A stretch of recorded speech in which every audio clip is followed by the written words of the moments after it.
so much for coming on again, Sheila. I am really looking forward to talking to you this week about joints and inflammation and food and drink.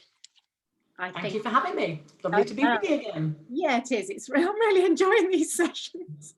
Yeah, me too. Me too, Lindsay. Good old chinwag, and you feel like you're really making a difference and helping people. So I'm really grateful for your time and your energy and your knowledge, that you can't underestimate how amazing that is. So thank you. Let me just make sure that we are actually live and that people can hear us. In fact, maybe you could send us some love hearts or some comments so that we know you're here. I've got to just refresh my Facebook page because it's saying we're not live yet, but I'm sure we are. So, guys, yes, it looks like we are. Marvellous. I'll try and keep track of the comments, but thank you so much for your time, and everybody that's listening. Even if you're not listening live now, could you hashtag replay? Just put hashtag replay below and tell us your thoughts. Hi, Nikki. Nikki's on. Tell us your thoughts, tell us your questions, and tell us what you're gaining from these sessions that we're doing. Just to put this in context before we kick off, because I want to go cut to the chase today and go straight to the topic. Do you remember in the new year, we said, let's not just have a New Year's resolution, let's have a lifestyle improvement. And we wanted you to really think about, reflect back on where you were coming from, what you'd been doing during lockdowns and all the stress of last year. And, you know, it's ongoing, isn't it? But how had you responded and coped with that? What habits had you got into? What good and bad things did you want to do more of, less of? And then we had the cleanse, which was many people doing the 9-day cleanse with Forever, with all the aloe and the supplements and things that really were about giving your body a rest, resetting yourself mentally, getting yourself prepared, detoxing and all that stuff, so that you could then move on to how do I create a robust, resilient body to take me forwards. And we did talk about immune health and why what we eat and our gut and what supplements we take mattered. So if you haven't heard those sessions yet, you can go back and have a little look at those and see Sheila again talking about immune health and the gut. But today, the reason we've got Sheila on is because part of being resilient and part of being strong and well is also about exercise. And so we've had Louise doing her squat challenge, and she's very apologetic, but she ain't going to be on live tonight because she's got a bit of a headache. And so she needs to just not be jumping around.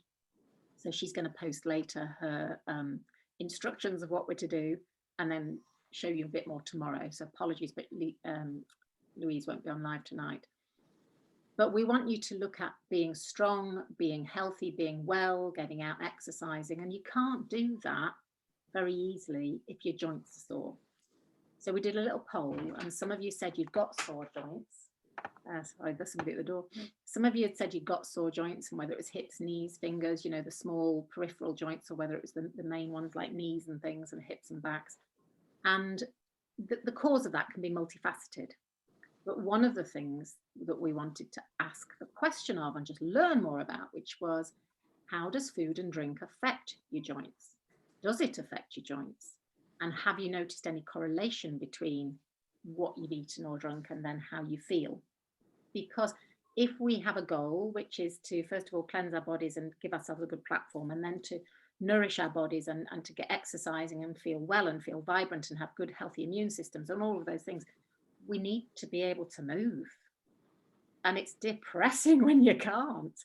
And I know this because I've recently had some back pain and knee pain, and when it's gnawing away at you, you stop going to do things because you're cautious. You know, you stop bending to pick things up, you stop doing the normal things because you've got this little warning trigger in your head that goes, oh, it might be sore, oh, it might be sore. And so you hold back, and that's a horrible place to be. And I know a lot of people live with chronic pain. So I'll shut up, but that's the context of where we're at. Sheila, tell me, sorry, that's my phone. I'll just turn the volume off. Tell me, we're talking about joint health. How does your gut, your nutritional intake, but tell us first of all, sort of mechanically, how does your gut end up affecting your joints? Yes, I can tell you that. And it's quite common for people. People don't think, oh, well, it's me age, or, you know, I do a lot of sport, or I've fallen over. But the gut is massively instrumental in inflammatory issues. So if it's had an onslaught of So we've come out of Christmas anyhow, but stress produces a lot of adrenal hormones, which can irritate the gut wall. You know, you're not using up those adrenal hormones, you're sat and you're getting stressed up. Viruses and toxins can irritate the gut wall. Excess sugars, things like things that might compromise it, but you might have to take anti-inflammatories, they would compromise it. Alcohol irritates the gut wall. So if the gut wall becomes compromised, gluten products can also be an irritant for the gut wall. Then there are tight cellular junctions. So actually I mentioned to you a bit earlier, Lindsay, it's a bit like the bouncer. So your bouncer on the door says you're allowed in, but you're not allowed in. And your body has these tight cellular junctions to allow certain nutrients in, but they don't want any bad boys that might become toxic to the system. However, it can be compromised. And then when that gut wall becomes compromised, it will allow toxins, even things that you've got in your gut which would normally be okay, they're not allowed into your bloodstream. And if they get into the bloodstream, then they will mount what the body doesn't recognize it. Cytokines will be produced and they will increase inflammation. And so you then might get foggy headed, you might feel tired, thumbs and joints might start to ache. You might get off the settee and think, oh gosh, I can't move. So an increase in inflammation will be exacerbated if that gut wall becomes compromised. So the gut wall is, I mean, I've seen inside my bowel because I had a whatchamacallit where they looked up and it was all yes, an ultrasound. Pink. Yeah. So I'm just wondering, you know, these junctions, are they frequent little things along your gut wall? I mean, they're yes, not regular little. I can't draw them here. They're all, yes. Let's have a little think. I'm just wondering if are they. They're all across the. Yes, they're like little. Well, I'm trying to think of what shape they were. I can't do it, can I? They're like little, not quite circular. Yeah. Maybe just less than Circular. They can't see that. I'm trying to draw it. No, you can't. It's too bright, isn't it? But the little junctions are in your. Yeah, they're all across. They're all across the lining of the gut. Everywhere. Everywhere, yes, and that's because you want certain nutrients to get into your body, but you don't want toxic elements to get into your body, and so sometimes you might have a food intolerance, and that might be caused by a compromised gut, and it gets into the bloodstream, and the body says, I don't recognize it, so it'll produce an antibody to disarm it. Just like if you've got a virus, your body will produce antibodies to disarm it, and that causes inflammation because you need it at that time. But if that gut has become compromised, then lots of substances are getting into the bloodstream, and that will increase inflammation in your system. So it's the whole of the gut wall is lined with you know, so your small intestine is lined with these cells, which should, like your blood-brain, you have a blood-brain barrier. That's not wanting. We want certain nutrients have to get to your blood. So you know, you want essential fats in the brain. It needs it. It does need certain sugars to get in there, but not other ones. And the bodies are clever. It will allow certain ones in, and then other ones, if that's become, and it's a tight cellular junction again, if that's become compromised, we would then go into sort of things like Alzheimer's and depression, which may well follow through from that. Obviously, you know, there are other chemical processes going on, but it has been scientifically proven that if that gut wall has been compromised, then depression and inflammation can be the effect from that. So about keeping your gut healthy, keeping the good bacteria there, making sure that you're not having an excess of certain nutrients and foods that may be more aggravating and more inflammatory anyhow, is really important to the well-being of your body. Okay.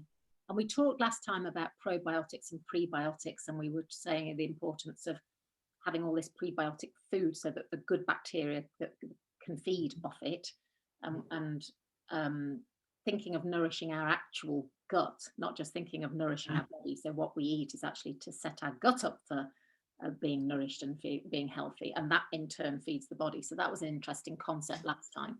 So Here we are. It's in the small intestine that there's these junctions where certain things are allowed in, and the bouncers kick away the ones that shouldn't get in. But sometimes the naughty bits get in, and those the cell wall becomes compromised, and presumably that irritation can then last for a good long time, can it? If you keep carrying on with your lifestyle, and you keep, and we'll talk about the foods and things in a minute, but if you carry on doing what you're doing and you've already irritated it, presumably you're not giving it a chance to heal, so it's just going to get worse, is it?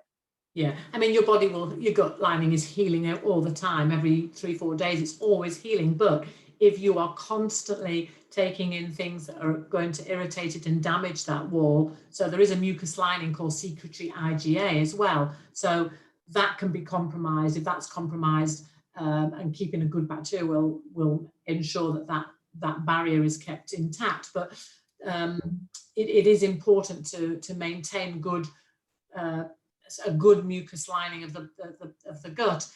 And if you were to continue to take certain substances that were going to constantly irritate it, and you weren't having a nutrient dense diet, so the nutrients that ensure that gut can be repaired all the time, it's a bit like your bone density. It's fine doing contact, weight bearing exercise. It might be gym work, but if you're not putting the nutrients in that stimulates the bone cells to grow, then that's not going to help. So, if you don't then put the nutrients into your body that allows the repair of that body, because every single second of the day, even when we're fast asleep, we're regenerating, we're repairing. Bones are regenerating, breaking down, regenerating. The gut wall is breaking down and regenerating. We're being reformed all the time, but that can't take place unless you put a nutrient dense diet in. So there are lots of things that happen that we can be slightly abusive of, and we have a nutrient dense diet and we support it. So if you're doing a lot of negative things, so processed meats, processed foods, high sugars, and you're not putting the nutrients in to help your body repair and recover, then you're going to have a lot of problems. And it might not happen straight away. We have an amazing ability to carry on for quite a while, and you might not notice it. So you have to be aware of maybe small things, so that you don't start to think, oh, well, I'm okay. Oh, it's only a little bit of an ache. Oh, it's, I only get the odd little gurgly tummy or windy pops or whatever, so you're looking at things like, you've just got to start to think, I want to be in control of my health, because we're responsible for our health. We have to take responsibility. It's not somebody else's responsibility. It's ours. Yeah. So this is great stuff. Thank you. I'm feeling really quite inspired already. So we need to nourish our body, and we need to nourish our gut. We need to have good bacteria in there. You can use probiotics and good prebiotic foods, so it feeds on it and nourishes it. And we need to give it a rest so that it can recover. Tell me a little bit, before we go on to the types of foods that people might want to avoid or have more of or whatever.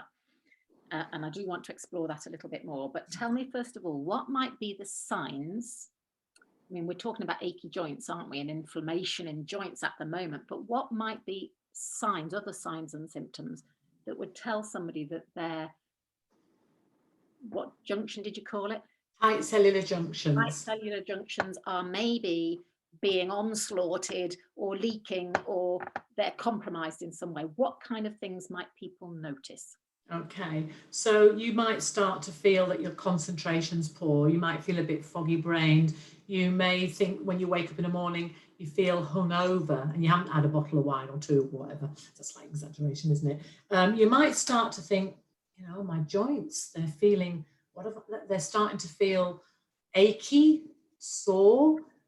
You feel stiff. Obviously, if you've done, say, I'm going to exaggerate here, you've gone and done 20 hill reps, then like Mike was saying the other day, delayed onset muscular, DOMS, well, yes, you would get that. But if you've not just gone and done a massive amount of exercise, and that's probably contributing it. But if you're finding that day in, day out, actually, I am feeling stiff, don't accept it as it's because I'm a bit older.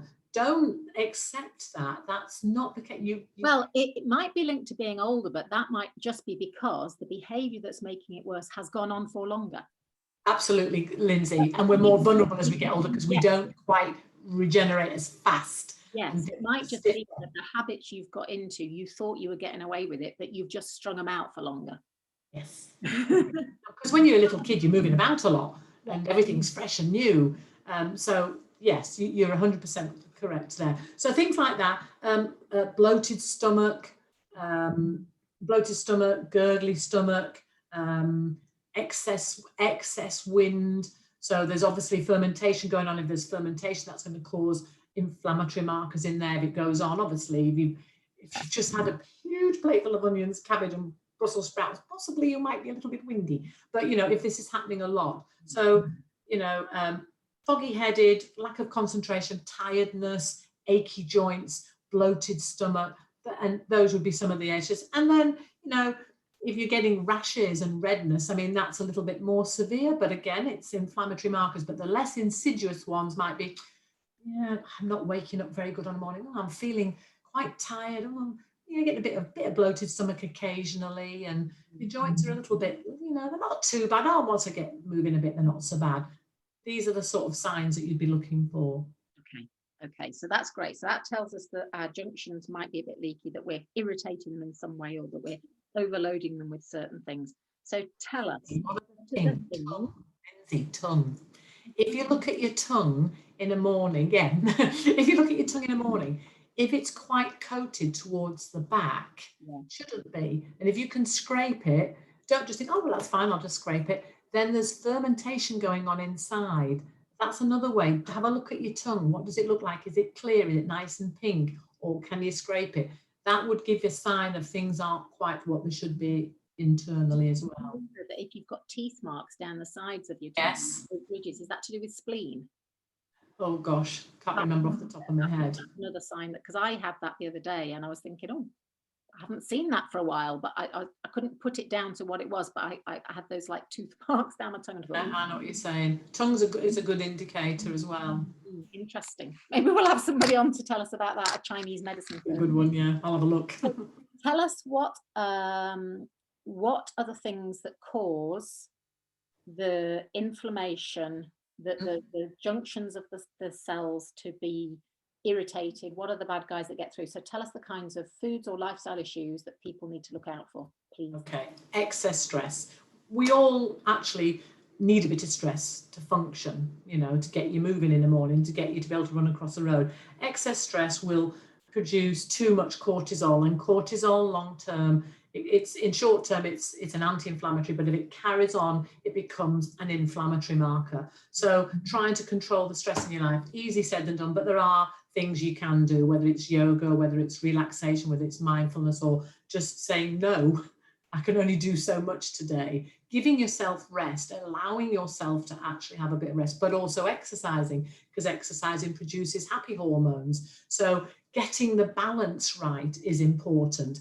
Making sure that when you eat, you sit and chew your food, because if you're rushing and well, I always say to my clients, don't let any negative chat happen at the table, ban it. We're only allowed to talk about that when we've finished eating, because your mind, there's the vagus nerve, is linked to your stomach. So if you're getting anxious and uptight, then that will be transmitted to your tummy, just like your gut will transmit to the brain. It works both ways. So when you're eating, you want to make sure that you digest your food fully. So if you have rushed it, so first of all, digestion starts in the mouth. So if you're not allowing the saliva to emulsify, then the next stage down in the digestive system won't function properly. So that will cause inflammation. So chewing your food slowly in a relaxed, happy environment as much as you can. Ban negative talk at the table. That's a really simple thing, and you won't, maybe a lot of people don't think, well, I mean, at the moment, we might also be sitting watching the news while we're eating. That is, oh yeah, too easy. Get back to the table. Even I can say to you that I could, because I can slip into that. I might say one treat a week, I'll say, no, get yourself back to the table, because you're not concentrating on what you're eating, so you're not going to break it down properly. You've got a lot of negative things on the table. Even if it's a funny thing, you're not concentrating on your food. You need that food to be broken down thoroughly and digested. You don't want it staying in the gut fermenting, and it will be if you don't chew your food properly and do it in a relaxed manner. Think about it. If you're rushing, your body will transport the blood that should be in your gut breaking food down will be exported to the extremities to deal with whatever the perceived is, and therefore it's not breaking down your food. So that's just a simple stage of breaking foods down. Then after that, alcohol is an irritant. So it's not like we're saying you're banned, but excessive alcohol. Processed foods will cause inflammation. So there's something called AGEs, which is advanced glycation byproducts, which can be found in things like burgers and sausages and French fries. And they can also raise inflammation in your body. Sugars are converted to fats in the liver, and fats are known to be inflammatory. So the more weight you're carrying, the more in your adipocytes, the more cytokines will be in the fat tissues it's stored. So making sure that you don't have too much saturated fats. I mean, everybody needs a little bit, but it's the damaged fats, it's the processed fats that are the dangerous ones. So the really big ones are alcohol, sugar, and processed foods. That's to keep it simple and easy to do. Think of fresh foods and foods that haven't been processed. And then tell us about gluten, wheat, and dairy. Yeah, dairy is mucus forming. So even if you didn't have a food intolerance test done, so sometimes food intolerance tests will show if somebody's not sure of what, because inflammation can be food intolerances as well, because if they get through into the bloodstream, the body goes, I don't recognize it, and inflammatory markers. And I've got clients who just clear up completely. So it could be any food. But gluten is a very sticky protein and it can be quite difficult to digest. So you might not be celiac. If you're celiac, then it's the villi, which is where you absorb all your nutrients from, are damaged. That's an autoimmune disease. And that actually not everybody finds out they're celiac straight away, because not everybody's a nice textbook case for the GPs. But so that's a severe form, but you can actually be intolerant without having celiac disease. And it is, as I say, a sticky protein. So it is more difficult for the digestive system, and it can be an irritant to the gut wall. Dairy is mucus forming. So even if you weren't intolerant, and we know that a lot of people, some people have a lactose intolerant, which is the milk sugars, but some people are intolerant to the proteins. But take away all that, it is a mucus forming food. And so that will increase inflammation in your body. When talking about mucus forming, do you mean that dairy, like cheese, yogurt, and milk, increase the mucus in the lining of the gut? And use it in the nose. So you can have sinus issues. So some people can have some dairy and become very sinusy. Other people might notice, their stools are very mucousy, and they shouldn't be. So if you're excess mucus, or you suddenly start to think you're blowing your nose, you're sneezing, you're coughing up a lot of phlegm. So if you've got an infection, you will do, because your body's going, oh, we're protecting ourselves from this, and that produces mucus, but of course that wants to go away. So an excess mucus is not what you want. So the excess mucus in your gut, if I can just come back to yes, because you said that the gut lining should be a bit mucusy. Yes, it should, but that's the actual lining of the gut. You don't want, so the lining of the gut is a mucosal barrier, but you don't want an excess of mucus where you might find your sinuses are bad or your stools are very mucousy. That is not what you want. You want you want clean things. You want things that make way for absorption to be at its best. Okay, great, thank you. Just in case people were wondering. Yeah, I understand. Yes. I mean, actually, cheese can be a bit addictive, can't it, because of all the salt and things in it. But it's January. I think we're still on January the 31st. So it's a good opportunity now for people to try some of the nut milks and the oat milks and the vegan cheese, which has come on leaps and bounds. It has improved immensely. And the alternative dairy products are fantastic. Yeah. And you can still get calcium. People think, well, I'll get calcium. I have clients who have had dairy all their life and they've got osteoporosis because they're not absorbing it properly. There's other factors in there, and it's not got a lot of magnesium in it. So it's not just calcium. You need the other cofactors. So you need zinc, you need vitamin D, you need magnesium, you need boron. There is a bigger picture of why that is necessary. So if you're looking at dairy alternatives to remove the mucus inflammatory markers that dairy can do, then the alternative milks have added calcium. Your green leafy vegetables are good, sesame seeds, almonds, tin fish, sea vegetables. They're all clean foods that won't increase inflammation and are nutrient dense. Right. And you sit and you chew your food thoroughly. So we've got red meats, we've got sugar, we've got alcohol, we've got gluten and wheat, we've got processed foods, you know, the highly processed foods where the fats are damaged and your body doesn't recognize that. So Sheila, just, I mean, if somebody hasn't got joint pain yet, okay, Yeah. but they're sort of middle years or whatever, and they're planning ahead and they're thinking, okay, I'd like to get the scales right. Like to get the balance right here in my life. A bit like before, I said to people, look at your plate, and if it's 70% water-rich food, think of a circular, you know. That's a good way of thinking of it, Lindsay. Yeah. Circular plate and say, well, if 70% of it is water-rich food, and I describe it as foods that cleanse or foods that clog. Yeah, that's nice. Sticky. You can see which ones are heavy and dense and sticky, and you can see which ones are going to just move through quite nicely. Yes. It doesn't take a nutritional background to look at a plate and say 70% of my plate is water-rich food. Great, off I go. So that's one thing that we can do as an easy thing to remember. Yeah. Point of view of getting the balance right. If you were gonna, I mean, I know this is hard to pin you down because this isn't about, you know, somebody with a specific health issue, but if you were just thinking long term, I'm in my 30s, my 40s, my 50s, and I want to make sure that I'm not giving my body this onslaught all the time, that I allow myself a bit of this and a bit of that and a bit of the other, what would you say? Just like one glass of wine a week, or one bit of sugar a week? Got to look a bit. I mean, genetics play a big part in how some people are able to do it, because you'll always find somebody who's got to 100 that's done X, Y, and Z and been okay. I would say to keep a balance is to go Monday to Friday and don't have, you know, don't be drinking. Say if you want to, you might not want to. I mean, I obviously go to lots of conferences and or we're all doing it on the webinar now, where you might get some of some will say don't drink at all, it's not good, or they might actually just say have one occasionally. Well, you know, if you're going to have a drink, have a really good quality one. Take your time, sip it, don't walk it, oh, I've not had one all week. You know, really enjoy it. And I would say possibly one at the weekend or two at the most. But after that, you're just going to go into negative decline. But I would think weekends, and the same with sugary foods. Lindsay, you and I were discussing some of the foods that are gorgeous, that can replace having lots of sweeties, which just, where there is no nutrients in it. And it's not being a party pooper or boring.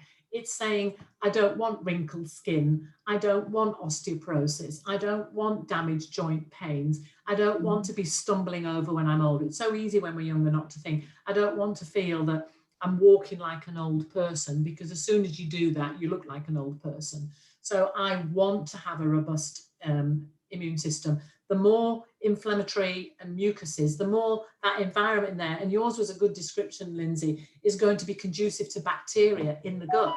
It's going to stagnate. So it's a perfect environment for it. You know, compost heap, you don't want that. You want the clear foods that move through nice and freely, so it's not being stagnated. So it's like, if you want to go back to red meat, maybe once a week. If you don't want to, don't. But you know, it's not wanting to clog that system up, because the more it's clogged up, the more it's going to harbour bacteria and pathogens that you don't want. And the cleaner your body, the more it moves through swiftly, the less likely you are to have that. The more you'll be able to absorb the nutrients that you are putting in. So I would look at a plate of food and think, you want a rainbow diet, you want half that plate with vegetables and lots of different coloured vegetables. And then a quarter of it, this depends, obviously, if you're like Mike and you're doing a triathlon, you're going to have to shift the balance of carbohydrates. But if you're looking at, right, we're in a perfect environment time now where we can actually say, right, I will do some cooking for the week. I'll get plenty done, because not everybody wants to be doing elaborate meals every night. But it's quite exciting, actually, getting involved in your own health and using all the beautiful vegetables and foods, and then thinking, gosh, this is going to, not only is it enjoyable, I'm going to feel well, and I'm not going to get ill, and I'm not going to have achy joints, because I've taken control, and these foods don't need to be difficult. So, you know, herbs, use more herbs, use cinnamon, use oregano, because cinnamon has blood sugar regulating properties, and we know that excess sugars get converted to fats, and fats produce inflammation, and they can also raise your you can get fatty liver from excess sugars. I don't think people know, we mentioned that last time. So if you're using the herbs, they have anti-inflammatory properties. If things like polyphenols are found, they have anti-inflammatory properties, and they're found in things like cherries and blueberries and green tea. So they're exciting foods. You can make lovely things with them. And I mentioned about snacks.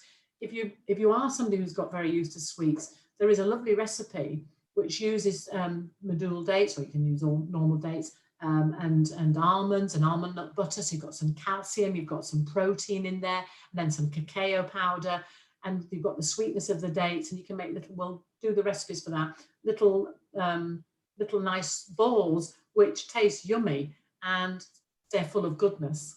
Yeah, and you actually want them. Sorry? You actually want them as well.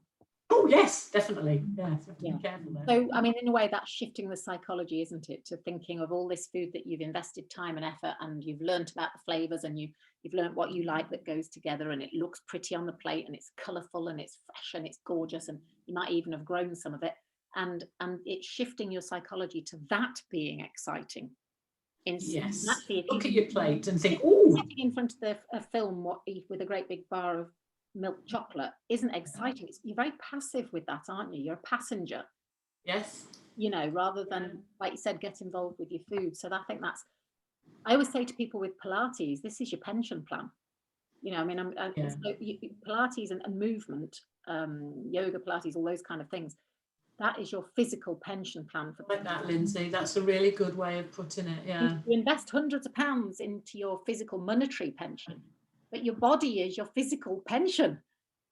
It is. And so is your nutrition. It's your physical investment into yourself so that you can go into your later years and love it. And be vibrant and be good. Who wants to just be ended sitting on the settee? Yeah. Yeah, unless you've done. Yeah, let me just, this is so exciting, thank you. But it's enjoyable, it's your mood as well, Lindsay. I mean, right, I'm going to be honest now, at Christmas I just had whatever I wanted, whenever I wanted. And then I did the cleanse, got myself organised, because, you know, I like all food, to be honest with you. But when my blood sugar levels were balanced and I let them go off kilter, my mood and my energy, without a shadow of a doubt, went up here. And I was really... I've been loving the lovely foods that I've been cooking and making, that actually then I know long term means that I'm going to still be an active person with, you know, my mind alert, and be able to physically go out there and be happy and interact with people, rather than getting to the stage where you can't move, your joints are sore, your brain's not there, feeling awful. It's like you said, it's a pension insurance policy. Pension insurance policy, and actually we all know if you've got niggling pain or swollen joints, then it affects your mood and it stops you to interact with people, because actually your part of your mind is focusing on the pain you've got. So tell us, if we can just wrap up, I'm just going to check for any questions in a minute, but just tell us, what are some of the best anti-inflammatory foods? So we know it's eat clean, eat healthy, but if you have got signs of inflammation in your body, or you're wanting to just get this seesaw in balance again, to tip the balance the right way, what kind of foods and things can people eat when they've cut out their processed meats and their alcohol and their sugars a bit? Okay, so oily fish is good if you're doing the I can't say it now, veganuary, yeah, veganuary. Then you can use sea vegetables, the algae, so wakame and nori. The sea vegetables have got DHA and EPA. Those are the active forms of the omega-3s which your body uses. So you can use those, or as I say, oily fish. Seeds, so pumpkin seeds, chia seeds, sunflower seeds. These are also have anti-inflammatory properties, and they're nutrient dense, and they're fun to use. You can do so much with them. And you can use the seed butters. So you can do a dressing with tahini. You know, you can put it in a blender, add a little bit of olive oil. And then there's things like nuts, so almonds and walnuts have essential fatty acids in them. They're very useful to have. Olive oil is good as you're using a drizzle. Flax oil, so you can use flax oil as a dressing, and that's really going to be beneficial for you. And you can add herbs to it to make it change different. You can put some chili in it, so make it exciting and make it bring your food alive. And then use herbs like oregano and thyme and cinnamon, which also have anti-inflammatory properties, and they have nutrient dense properties as well. Then things like, did I say curcumin? I did, didn't I? So if you've got nuts, your oily fish, olive oil, flax oil, use those in your cooking. But the idea with the oils is, if you can, is drizzle them on at the end, isn't it? So that they're not. Yes, don't damage them. Yeah, high temperatures damage them. I mean, olive oil, extra virgin olive oil, as long as it's not the high temperatures. So if you're doing a quick stir fry, something like that would be all. But actually, to use them drizzled on your vegetables afterwards, if you wanted to, that would be fine. Or on your salad.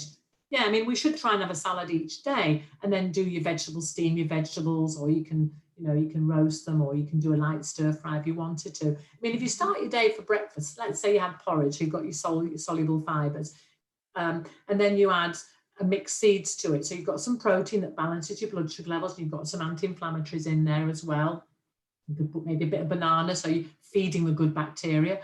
And then lunchtime, you might have avocado. So you've got lots of really good oils in there, and you might do a side salad with it. You may have something like sardines, or if you're doing veganism, then you could use some pulses. You can mix some seeds with your salad and have some avocados. You've got lots of oils, and keep it colourful and exciting, and sit and chew and take your time. Don't drink too much fluid with it. You can have a little bit, because that does help the digestion. A little bit of fluid does help things, peristalsis, movement through your system, but try and keep your drinks either side. And if you do want tea, if you do have the occasional coffee, don't have too much coffee, although it does have benefits. Too much is an irritant and overstimulates the adrenal glands, but make sure you have it away from your main meals, because it can impede the absorption of nutrients. But otherwise, and then think of your evening meal. Keep fresh and keep it simple and keep it clean, like you were saying. All your very highly processed flours and ready-made meals are really going to be nutrient depleted as opposed to nutrient dense. And a lot of them have got additives and preservatives in, which are also an irritant to your gut. Yeah. So we've got a whole load of skill here that some of us need to improve, things like, just batch cooking or big vats of soup or whatever, and then just getting into the habit, like you say, of drizzling some avocado oil on your soup before you eat it. And so what we'll do over the next couple of weeks for everybody is share some ideas and some recipes and some pictures and some top tips, just to help you make some little shifts. But if you, and maybe even a list of ingredients we could produce, just so that people could go to Aldi or wherever and buy some seeds and various oils, and then you just put them in the cupboard where you're going to see them. And every meal you do, you think, I'll chuck some of them on, and I'll drizzle some of that on, and and it'll just shift the balance a little bit for people to help their joints if they're struggling with. Actually, you mentioned the supermarket. It's good, because things like cacao can be quite expensive, but you can actually get those and the seeds from supermarkets where it's not huge prices, or sometimes certain other shops might have a sale on, get in there quick. But those supermarkets, they do those, and at a more reasonable price, so it's worth looking around. Yeah, so we could do a little bit of research for everybody, couldn't we? Yeah. Brilliant. I'm just going to very quickly check the questions, because we have run on. Obviously we could talk all night, couldn't we? But we have run on. Marie has said, love that, Lindsay, pension insurance policy. I don't mind spending money on my health now rather than spending it on illness later. Yeah. Somebody's put they've got severe, they had joint pain in their knuckles, and the pain has gone now. They didn't know if it was to do with their underactive thyroid issues. That would also gone lactose and gluten free. Don't know if this might have helped. Massively, yeah. In fact, thyroid problems, I've had clients who've actually helped correct their thyroid problems when they've actually addressed their diet. So not always, obviously, and you always want to check with your GP, but certainly the things that she's mentioned would go a long way to helping her. And if she's got better, then that probably suggests quite highly that it has. Whatever there. Yeah, great. So just to finish up, Sheila, you're an absolute star, because you're giving your time for free. If people want to have, if they've got a specific need or a concern, or they would like a more tailored program or consultation, obviously you're self-employed, you work, would you be able to help people? I'm more than happy to help anybody if they are finding that they're following everything, but they're still stuck, because there might be other things that just needs addressing that's personal to them. So obviously sort of generic information. Yes, and it does help. But if anybody who had a sticking point and there were other factors that was letting it a bit complicated for them and they weren't getting any joy, yes, then I'm quite happy to have a 10-minute, just don't have to pay for that. They want just a 10-minute chat to see if I can help them. Yes, I might say, yes, I can help you, and I'm obviously going to not say yes, I can if I can't, and I might just say, go to your GP, or don't, or if that's not worked and there's something more nutrition wise they need help. So I'm quite happy to have a 10-minute chat with somebody and say, yes, I can help you, or you know, or lead them into a direction. But that's, happy to do that. Yes, Lindsay. And last time we talked about some of the supplements, the probiotics, the prebiotics, the drinking of the aloe and what have you. So maybe in a kind of a few days time or a week's time, what we'll also do is post on here some of the supplements that we offer that you recommend as well, some of the oily fish ones, because it is about, whoops, sorry, that's my phone.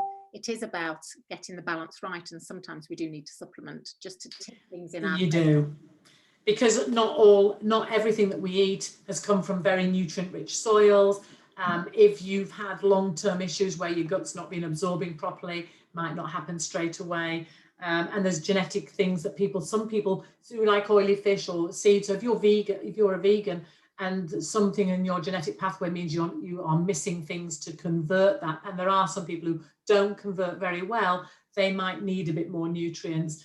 And as I say, not everything always comes from very nutrient-rich soil. So, and if your system has got very inflamed, it might need a little push in the right direction. And then once you've got it calmed down, so there are nutrients that sometimes would be very beneficial. Yeah. And if you notice that your nails are cracking and breaking and the spots on your hair's not as thick, then the diet will make a massive difference. But you might just need a little bit of help to get all the nutrients and the enzymes that make your body function well. You might just need a wee help along that way. Yeah. Brilliant.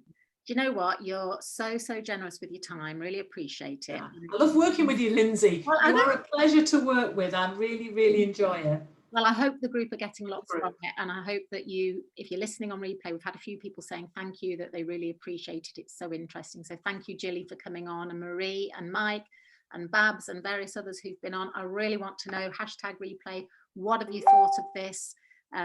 What questions have you got? And we will help over the next couple of weeks. You're a popular lady.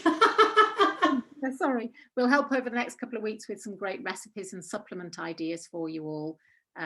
But just I'm like this, I'm just like, I love you're very knowledgeable as well, Lindsay. You're a joy to work with, Lindsay, I have to say. You really are. I love working with you.